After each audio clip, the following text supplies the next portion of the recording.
Hello दोस्तों, स्वागत है आप सबों का आपके अपने YouTube चैनल nextst.in पर। दोस्तों, जैसा कि आपसे हमने वादा किया है कि आपके सामने रेलवे एनटीपीसी का सीरीज लगातार मैं लेकर आऊंगा, तो उसी सिलसिले में आपके सामने इस लेक्चर को लेकर आया हूं, जिसमें एनटीपीसी के प्रीवियस ईयर के सवाल आपके सामने कराए जाएंगे। तो वीडियो को अंत तक जरूर देखिएगा और पसंद आए तो लाइक और शेयर जरूर करिएगा। देखिए, पहला सवाल है, ये एनटीपीसी में पूछा गया सारा का सारा सवाल है। पहला है, यदि a माइनस बी बराबर 5 और a square plus B square बराबर 97 है तो a b का वैल्यू बताइए। दोस्तों, एक बात बताइए, आपको तो बहुत शॉर्टकट भी बताएंगे, उससे पहले एक बात समझिए। जब a माइनस बी 25 है दोस्तों, जब a माइनस 5 है, जब a माइनस बी का वैल्यू 5 है, दोनों तरफ स्क्वायर करेंगे दोस्तों, तो a माइनस बी का स्क्वायर आ जाएगा 25। बोलिए हाँ कि ना? सही बात है दोस्तों। तो यहां से क्या बनेगा? ये a square plus B square minus 2ab बराबर 25 होगा। ये a माइनस बी का होल स्क्वायर होता है ना, a square plus B square minus 2ab, या फिर a square minus 2ab plus B square. दोस्तों, एक बात बताइए, इसका वैल्यू कितना दिया हुआ है? 97 दिया हुआ है। तो यहां से माइनस का 2ab जो दोस्तों आएगा, यहां से आ गया दोस्तों 25 और माइनस का 97, और यहां से आ गया माइनस का 2ab बराबर 25 में से 97, या 97 में से 25 घटाइएगा, कितना आ जाएगा? 2, ये माइनस का 72 आ जाएगा दोस्तों। तो ab का वैल्यू दोस्तों आ गया 36 दूना 72, यानी ये 72 हो गया, यानी ab हो गया 36। तो आपका आंसर हो गया दोस्तों सी, ऑप्शन नंबर सी, यानी 36a और इंटू बी का वैल्यू आपसे पूछा था, आंसर हो जाएगा 36। अगर आप इसे भी कम समय में करना चाहेंगे तो आप बिल्कुल कर सकते हैं। अगर आप देखिए, ए भी आपसे पूछा है और a माइनस बी दिया हुआ है, यानी दोनों का जो अंतर है 2 नंबर का 5 होना चाहिए और उसका गुणनफल क्या होना चाहिए, उसके हिसाब से फिट बैठना चाहिए। यहां देखिए 48 है तो 12 चौका 48, 16 तिया 48, 24 दूना 48, दूर दूर तक 5 का अंतर नहीं है। 32 करिएगा, 16 दूना 32, इसके बाद 8 चौका 32, नहीं आया अंतर, है ना। इसके बाद इसको आप चाहे तो क्या करिएगा, 8 चौका 32, 16 दूना 32 करिएगा, तो फिर भी आपका आंसर दोस्तों नहीं आ रहा है, यानी कि 5 अंतर नहीं आ रहा है। 36 अगर जब करिएगा तो क्या बनेगा? 18 दूना 36, अंतर करिएगा तो कितना आएगा? 16 का आएगा। बात नहीं बन रहा है, लेकिन 36 को आप 12 या 36 लिखिएगा तो 9 का अंतर आ रहा है, लेकिन आप 36 को दोस्तों 9 गुना 4 भी लिख सकते हैं। 9 चौका 36 और 9 में से 4 जाएगा दोस्तों 5 आएगा, यानी ऑप्शन नंबर सी आप ऐसे डायरेक्ट भी बता सकते थे। ठीक है दोस्तों, चलिए अब देखते हैं क्वेश्चन नंबर, दूसरे क्वेश्चन को देखते हैं दोस्तों। दूसरा क्वेश्चन क्या लिखा हुआ है, पढ़िए। एक आदमी प्रातः 6:30 AM पर, यानी 6:30 बजे, एक आदमी सुबह में 6:30 बजे चलना प्रारंभ करता है और क्या होता है, 30 किलोमीटर की दूरी तय करना चाहता है, यानी वो चाहता है 30 किलोमीटर पैदल चलना चाहता है। ठीक है, उसकी प्रारंभिक चाल, उसकी चाल 6 किलोमीटर प्रति घंटा है। जब ये वो चलना शुरू किया ना, तो 6 किलोमीटर प्रति घंटा की रफ्तार से चलना शुरू किया। ठीक है, इसके बाद क्या हुआ, और 3/5 दूरी तय करने के बाद, 3/5 मतलब किसका 3/5? यही 30 किलोमीटर का 3/5। इतना दूरी तय करने के बाद वह अपनी चाल में 2 किलोमीटर प्रति घंटा की कमी कर देता है, यानी बेचारा थक गया, 3/5 चलने के बाद थक गया, कमी कर दिया 2 किलोमीटर प्रति घंटा की। इसके बाद पूछा वह अपनी यात्रा किस समय समाप्त करेगा, यानी कि दोस्तों ये 6:30 बजे, यानी 6:30 पे चलना शुरू किया, तो कितना समय में वो पहुंच जाएगा, 30 किलोमीटर दूरी तय कर लेगा, आपसे यही पूछा गया। दोस्तों, एक बात बताइए, ये किस चाल से चलना शुरू किया? ये इसको चलना था 30 किलोमीटर, है ना दोस्तों, और किस चाल से? प्रारंभिक चाल है 6 किलोमीटर प्रति घंटा। दोस्तों, एक बात बताइए, 30 किलोमीटर उसको चलना था टोटल, लेकिन 3/5 ही चला, तो 30 का दोस्तों 3/5 अगर करिएगा, 5 6 के 30, यानी 18 किलोमीटर वो चला। 18 किलोमीटर दोस्तों चला, तो किस चाल से चला? 18 किलोमीटर जो चला, दूरी बटे चाल, किस चाल से चला दोस्तों? 6 किलोमीटर प्रति घंटा की चाल से चला। तो 18/6, यानी इतना दूरी, 18 किलोमीटर की दूरी वो 6 किलोमीटर प्रति घंटा की चाल से चला, दूरी बटे चाल हो गया समय, ये समय हो गया दोस्तों उसको 3/5 दूरी तय करने में इतना समय लगा, इतना घंटा लगा दोस्तों, यानी 3 घंटा हो गया। आई बात समझ में? यहां आ जाइए, इसके बाद उसको कितना और चलना बताइए आप ही। उसको चलना था 30 किलोमीटर, 18 किलोमीटर चल चुका है, तो अब कितना बचा है चलने के लिए? 12 किलोमीटर ही तो बचा हुआ है, बिल्कुल। और बोला पहले की चाल में वो 2 किलोमीटर प्रति घंटा की कमी कर देता है, तो दोस्तों पहले चल रहा था वो 6 किलोमीटर प्रति घंटा की चाल से, 2 किलोमीटर प्रति घंटा कम कर दीजिए, यानी 4 किलोमीटर प्रति घंटा की चाल से अब चल रहा होगा। इसको काटिएगा तो 3 आएगा, इसको काटिएगा तो 3 आएगा दोस्तों।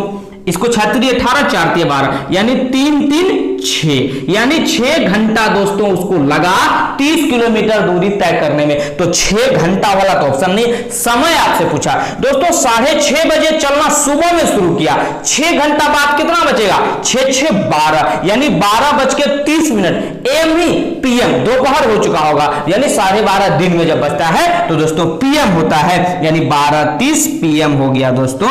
आपका ऑप्शन बी इसका आंसर हो गया। समझ में आया दोस्तों, मजा आया? तो चलिए अब देखते हैं क्वेश्चन नंबर तीसरे को। देखिए दोस्तों क्वेश्चन नंबर तीसरा, 3 संख्याएं दी गई है, दूसरी संख्या 3 गुना है पहली संख्या का, तीसरी संख्या 2 गुना है दूसरी संख्या का। यदि उनका औसत 70 है तो तीनों में से सबसे छोटी संख्या ज्ञात कीजिए। दोस्तों एक बात हम मान लेते हैं, पहली संख्या या सबसे छोटी संख्या दोस्तों हम मान लेते हैं x, पहली संख्या या सबसे छोटी संख्या हम मान लेते हैं x, और आपसे पूछा भी था सबसे छोटी संख्या। तो 3 संख्याएं दी गई है जिसमें कि दूसरी संख्या 3 गुना है पहली संख्या का। तो दोस्तों अगर पहली संख्या हम x मान लिए तो जो दूसरी संख्या है दोस्तों वो पहली की 3 गुना यानी 3x, एकदम बेसिक से इसको आप कर लीजिएगा।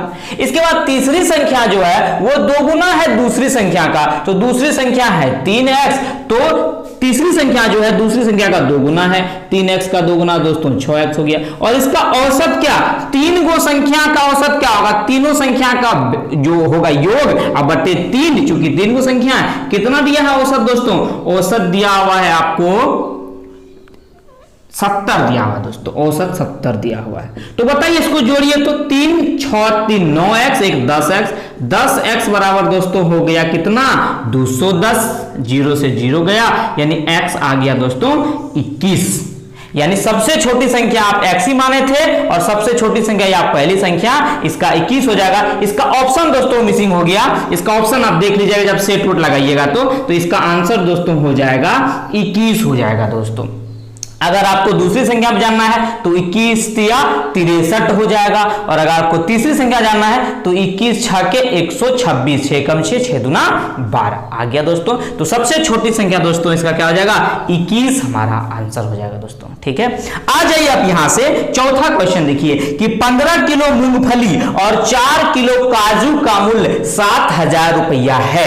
ध्यान से पढ़िए दोस्तों, बड़ा ही इजी सा सवाल है कि 15 किलो मूंगफली और 4 किलो काजू का जो मूल्य है वो दोस्तों दिया हुआ है कितना, वो दिया हुआ है 7000 रुपया। चलिए 15 किलो मूंगफली, एम मतलब लिख देते हैं मूंगफली, क्या फर्क पड़ता, सवाल जल्दी में होना चाहिए। और 4 किलो काजू, के फोर काजू, के फोर किलो नहीं काजू, 15 किलो मूंगफली 4 किलो काजू का जो मूल्य है वो 7000 है। इसके बाद आपको बोला कि 10 किलो काजू का मूल्य 25 किलो मूंगफली के बराबर है, यानी 10 किलो काजू का मूल्य जो है 25 किलो मूंगफली के बराबर है। एक बात है दोस्तों, 5 से इसको काटिए, 5 25 2 5 10, यानी कि 2 किलो जो काजू का मूल्य होगा वो 5 किलो मूंगफली के बराबर होगा। यहां देखिए 5 किलो मूंगफली का मूल्य 2 किलो काजू के बराबर है, और यहां पे क्या लिखा हुआ 15 किलो मूंगफली लिखा हुआ है, तो 3 से गुना करिएगा दोनों तरफ तो 6 किलो आ जाएगा, यहां 15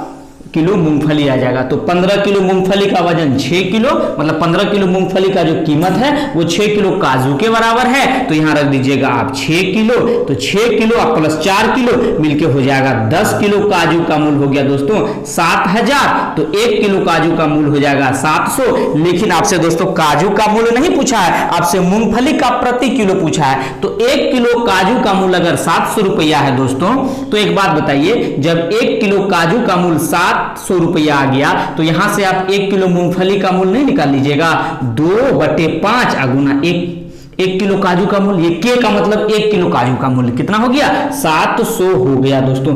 काटिए इसको, 5 एकम 5, 13 पंचे 65, या फिर आप कह लीजिए 14 पंचे 70, सॉरी 14 पंचे 70 0, 140 दूना 2, यानी कि 1 किलो जो मूंगफली का दाम हो गया 280 रुपया दोस्तों हो गया, यानी प्रति किलो मूंगफली का दाम 280 रुपया प्रति किलो, यानी ऑप्शन नंबर डी दोस्तों इसका आंसर हो गया। बड़ा ही आसानी से आप कर पाएंगे, अगर आपका प्रैक्टिस रहा तो आप चुटकी में सवाल को उड़ा पाएंगे दोस्तों। तो चलिए क्वेश्चन नंबर 5 देखते हैं दोस्तों। देखिए दोस्तों क्वेश्चन नंबर 5, एम और आर की आयु का अंतर उतना ही है जितना कि पी और एम की आयु के बीच है। तो दोस्तों एक्स फैक्ट्स नहीं मानेंगे, सीधा एम और आर के बीच आयु का अंतर उतना ही है जितना कि पी और एम के बीच में। ये बात समझ में आई?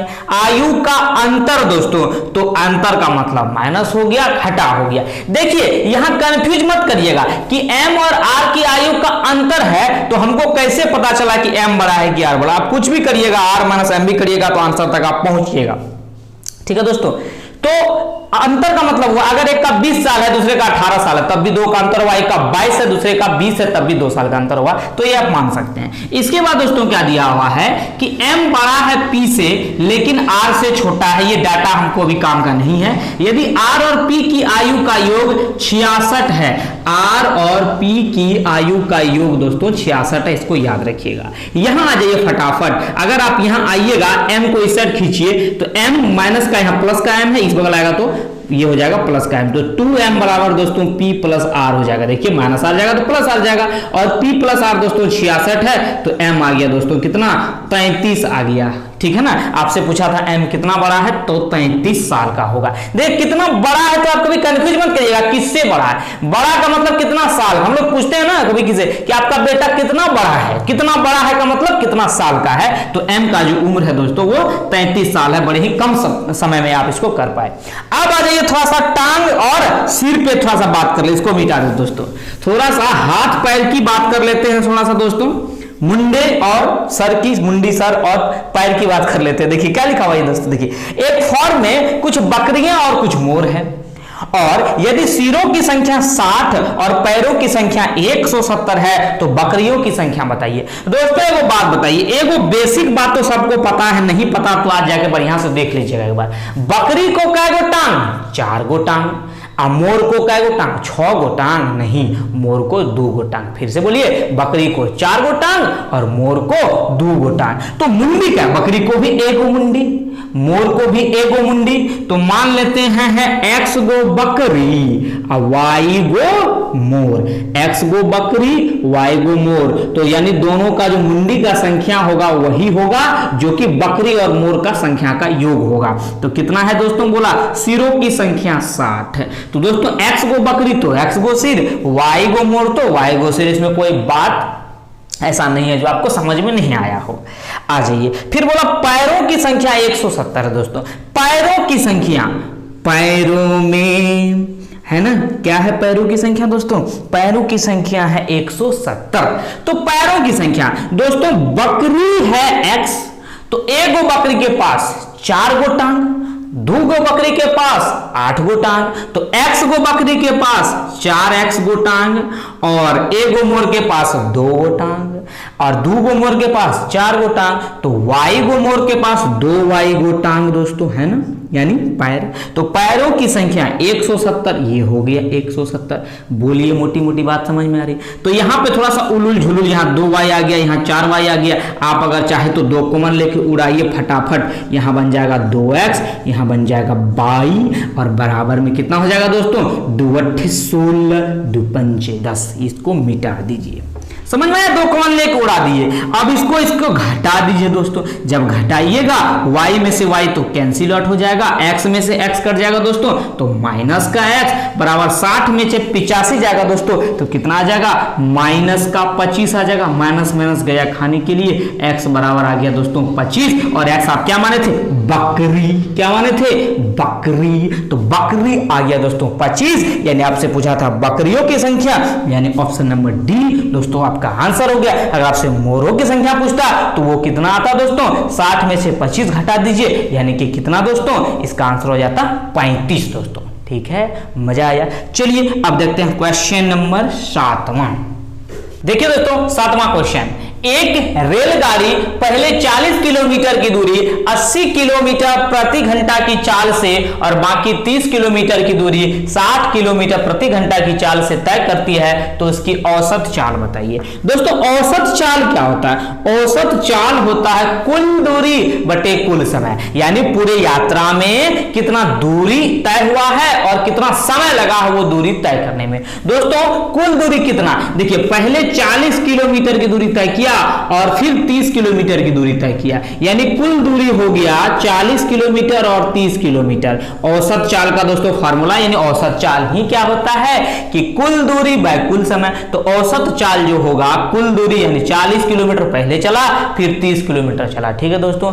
और समय कितना लग रहा है दोस्तों, कुल दूरी बाय कुल समय ही औसत चाल होता है। समय कितना, जब 40 किलोमीटर की दूरी 80 किलोमीटर प्रति घंटा की चाल से चला है, यानी दूरी बटे चाल दोस्तों समय होता है। दूरी यानी 40 किलोमीटर और बटे चाल यानी 80 किलोमीटर प्रति घंटा। ये हुआ, उसको 40 किलोमीटर दूरी तय करने में समय लगा और 30 किलोमीटर की दूरी दोस्तों कितना की चाल से, 60 किलोमीटर प्रति घंटा की चाल से। आपको पता है ऊपर आप जो भी लिखे हैं वो क्या है, दूरी है, और नीचे आप जो भी लिखे हैं वो दोस्तों क्या, समय है। तो दूरी बटे समय क्या होता है, चाल होता है, और कुल दूरी बटे कुल समय क्या होता है, औसत चाल हो जाता है। तो 40 और 30 दोस्तों 70 हो गया। एक बात बताइए, 40 बटे 80 कट के हो जाएगा 1/2, ये भी कट के हो जाएगा 1/2, यानी 1/2 घंटा, आधा घंटा प्लस आधा घंटा दोनों मिलके 1 घंटा हुआ, यानी 70/1 हुआ, यानी 70 किलोमीटर प्रति घंटा उसकी औसत चाल होगी,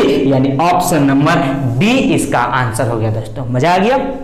यहां देखिए एक 8वां क्वेश्चन कि 5/8, 3/4, 13/16, 7/12 में सबसे छोटा भिन्न क्या होगा। यह सवाल देखिए एनटीपीसी में पूछ गया। इतना सस्ता लेवल का सवाल भी पूछ देता है कभी कभी, तो इसको थोड़ा सा मिटा दीजिए। आप मिटाइएगा क्या इस सवाल के लिए, अगर आप पेन पेपर यूज कर रहे हैं तो आप काहे का मैथमेटिक्स पढ़ रहे हैं। सीधी सी बात बताइए, 8, 4, 16, 12, अगर हम लोग को आरोही अवरोही सजना होता तो तिरछा गुना करके देख लेते हैं, लेकिन यहां पे आप सीधी सी बात बताइए, 8, 4, 16, 12 सबका लघुत्तम लीजिए 48। 48 अगर होगा तो 5/8 नीचे 48 बनाइएगा तो कितना से गुना करिएगा, 6 से, तो 8 6 के 48, 6 पंचे 30 हो गया। यहीं पे करते जाइए।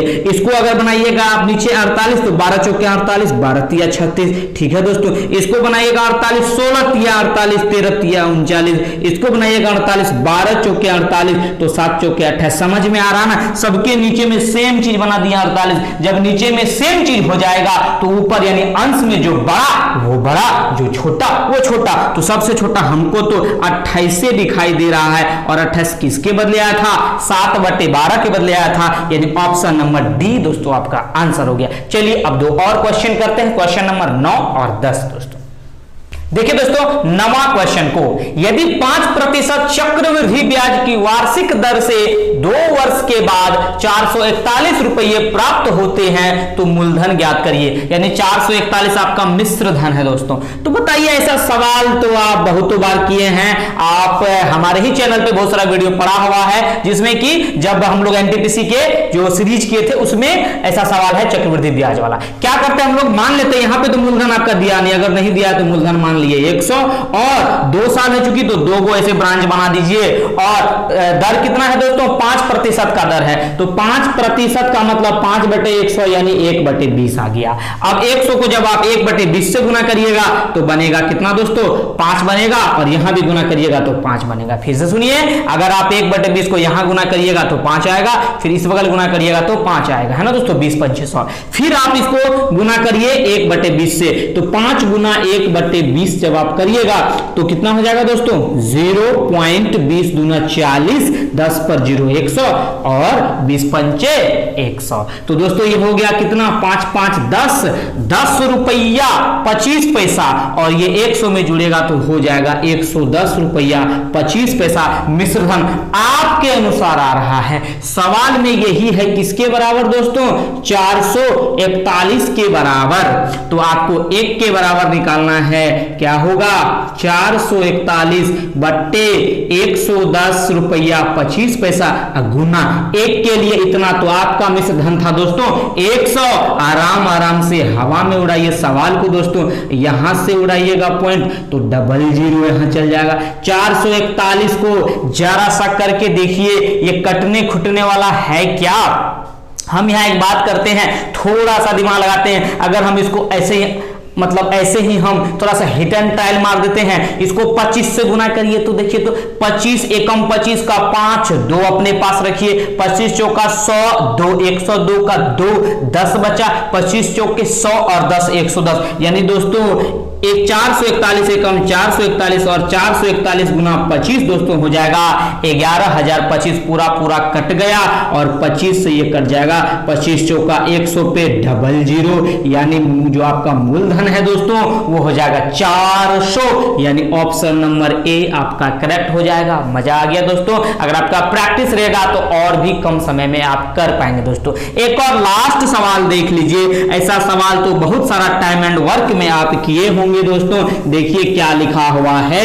लिखा हुआ है कि रवि, मोहन तथा राजेश मतलब अकेले एक कार्य को क्रमशः 10, 12 तथा 15 दिनों में पूरा कर सकते हैं। यानी रवि 10 दिन में, मोहन 12 दिन में और राजेश 15 दिन में पूरा कर सकता है। यदि वे तीनों साथ मिलकर काम करते हैं तो यह काम कितने दिनों में पूरा हो जाएगा। इससे हल्का सवाल टाइम एंड वर्क से दोस्तों क्या होता है, एक बात बताइए। जे रहा रवि, जे रहा मोहन और जे रहा राजेश खन्ना। चलिए फटाफट करते हैं। रवि कितना 10, मोहन 12 और ये भाई साहब राजेश कितना 15 दिनों में। तीनों का कंबाइंड काम ले लेते हैं कितना 60। जे कहां से आता है दोस्तों, जे आता है, जे तीनों का लघुत्तम लीजिएगा तो 60 आएगा दोस्तों। जब ये 60 आ जाएगा तो यहां से आप भागा दे दीजिएगा, 10 से भागा दीजिएगा 60 में तो 6, इससे दीजिएगा तो 5 और इससे दीजिएगा तो 4। इस सबको जोड़िए 6, 5, 11, 4, 15, इस 60 में भागा दीजिए 4, यानी सब मिलके 15 चौके 60, यानी कि 4 दिन में ये सब मिलके काम को क्या करेगा दोस्तों, निपटा देगा। मजा आ गया दोस्तों।